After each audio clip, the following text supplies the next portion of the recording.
Module 2. The buyer questionnaire is received. In the last module, we reviewed the steps involved when a referral is received.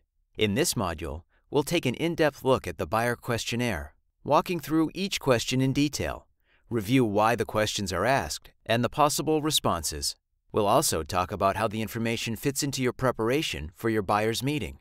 As you know, the questionnaire is sent in advance to the client, completed and returned for your review before the meeting. It's important to do everything you can to have this up front. In addition to analyzing the information in preparation for the buyer's meeting, you also want to keep the questionnaire in your client's file, so their information is always at your fingertips.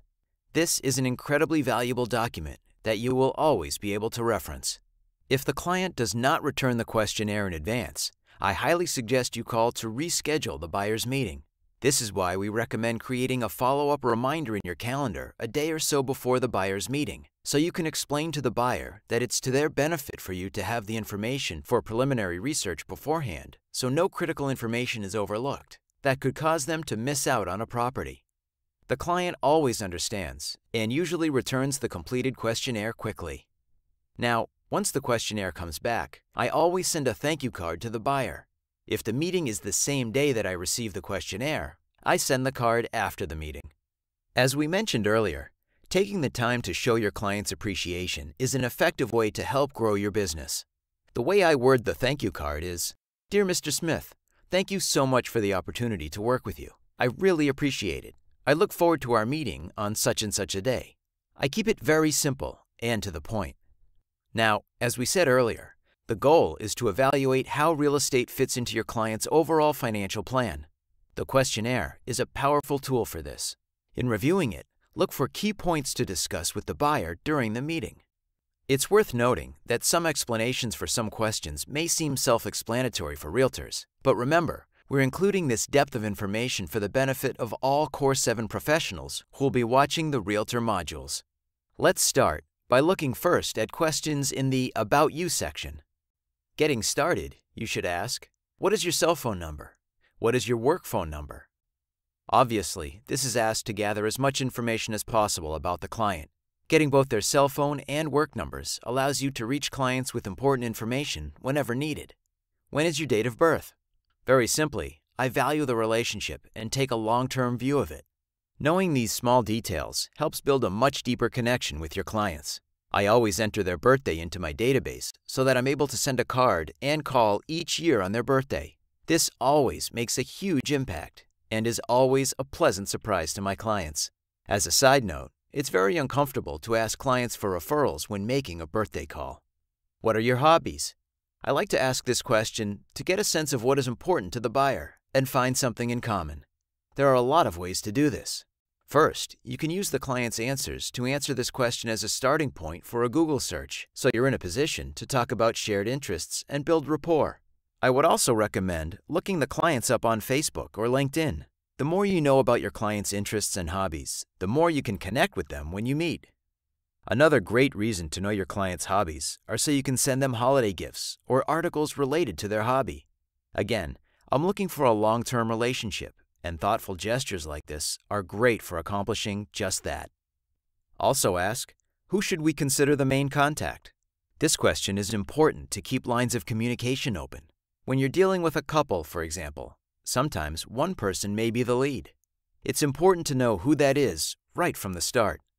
How many years have you been married?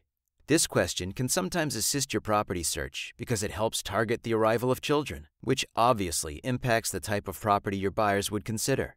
If the couple was just married, for example, it's likely there will be some time before children are a consideration. If they've been married 3 to 4 years, then maybe children may be anticipated sooner. It's better to ask than not have this important information. It can make a big difference and could possibly be something your clients haven't considered. This leads to the next question. Do you have any children? If so, please list their names and birth dates. These questions about children are very important, and we ask them for many reasons. First, the topic impacts every part of the home buying process. Children are a major consideration in defining a client's goals and in building a home buying strategy. Our job as real estate agents is to point out all of the things clients need to consider. In order to provide the best possible advice, We need to know what stage of life the client is in, if children are on the way, if they have children now, or they are thinking about having children in the future. Knowing their children's names and birth dates gives you the opportunity to send the child a gift or card on their birthday. This extra touch can really make a difference. Children are the most important thing in any parent's life. Now, let's talk more about how these questions fit in when creating a home buying strategy. We're going to try to cover as many scenarios as possible so that you're prepared in every situation. This information can assist in identifying considerations that will affect their property search. For example, do they want to live in the city versus suburbs? What school districts are best? What is important about the timing of their purchase, etc.? These are all key considerations that children can trigger. Let me give you a great example that illustrates this. Let's say your client has 2 children and the oldest is 4 years old. Your client needs to know that in 2 years, they'll need to start thinking about kindergarten, since it starts at age 6 in most communities. Bringing up this consideration will most likely lead to a discussion about different communities and school districts to include in the home search. This creates the opportunity to demonstrate your expertise on the area. These questions can help you narrow down what type of properties your client should consider. Let's go back to the previous example of the family with 2 kids. In that particular situation, it's smart to have a discussion about whether they need a 2 or 3 bedroom property. The reason is that some parents are okay with the children sharing a room, but others prefer separate rooms. Can you see how these subtle differences can make each buying decision unique? Let me give you another example, as we want to make sure to cover every possible scenario. Let's say your clients expect to have children within a year. They may need to be reminded that the purchase of a 3rd or 4th floor condominium might not be ideal in that situation. It would mean that they end up carting strollers, gear, and groceries up and down several flights of stairs. These are the things that many people have not thought that far into the future about. This information can save a lot of time, not only for the client, but for you as the real estate agent. Here's another example to look at. Let's say your client has 1 or 2 kids, and you ascertain that they're only comfortable with a $2,000 payment, but you know that in your market, that only buys a studio or small 1-bedroom. You know right off the bat that this goal is unrealistic. There would be too little space for the family. Children can also have an effect on the timeline for moving into a property. For instance, let's say your client has 2 children, a 2 and a 4-year-old. Most people prefer not to move while their kids are in school. If that's the case, the client in this specific example will need to find a property in a particular school district that they like within 2 years. The reason we say 2 years is because we're assuming kindergarten starts at age 6, so the 4-year-old will start school in 2 years. Children are also an important consideration in a client's exit strategy. For example, if your buyer has a child who will be ready to start school in 2 years, your property search now needs an even greater focus on the school districts. The reason is that you don't want your client to buy a property because they like the home and then realize 2 years later that they don't like the school district. In a worst-case scenario, this situation could force them to sell the property in just 2 years, which could pose some risk depending upon the real estate market. It's important for the buyer to see things from all angles, so I always address this potential situation up front with my client. Some agents I've spoken with feel this is drilling down too deeply, but I think it's important to address. I also think it's important to consider how the kids' genders could affect the exit strategy. Let me give you an example of what I mean by this. Let's say you have clients who are trying to decide whether a 2-bedroom property would work with 2 kids. You need to think about how many years the children could share a bedroom. If there are 2 girls or 2 boys, they could share a room for a while. However, if the 2 kids are a boy and a girl, there may be a limited time of years they could share a room. Some agents I've spoken with feel uncomfortable discussing this. However, I think it's important and critical to the client's decision, so ask. Children can also factor into the inspection as safety concerns. The main reason a real estate agent needs to be aware of this is because some buyers may be overly sensitive about safety issues that are common and not necessarily a major concern. In these cases, you may need to help the buyers understand that a lot of things that may be found in an inspection are simply fixable maintenance issues. Some common examples are safety glass in the bathroom, sharp corners or edges, low windows on upper floors that children could possibly sneak through, GFCI outlets in the bathroom, etc. Explaining this will give them perspective and help them review inspection items reasonably. There are truly so many considerations when children are involved. Another important one is a client who says they'll be in a home forever. In fact, this is very common, but in reality, it may not be the case. The most common reason is because the family situation may change. For example, the clients may plan to have 3 kids and end up only having 2. They may think that they'll have 2 and end up with 4. This is why you want to have a discussion about different property configurations, like putting on an addition, converting a bedroom into an office, or altering the floor plan. If changing the configuration is not possible, then selling may be inevitable. These are all options if there are unexpected changes in the family. Do you have any special school requirements? The main information to look for here is to evaluate private school versus public school, a specific school for a specific grade level, special needs programs, etc. The answers you get to this question are critical in building the search strategy. One of the reasons to ask this question is to find out if the buyer already sends children to private schools. If this is the case, you can assume that school districts are not as big a consideration, as those needs are probably addressed.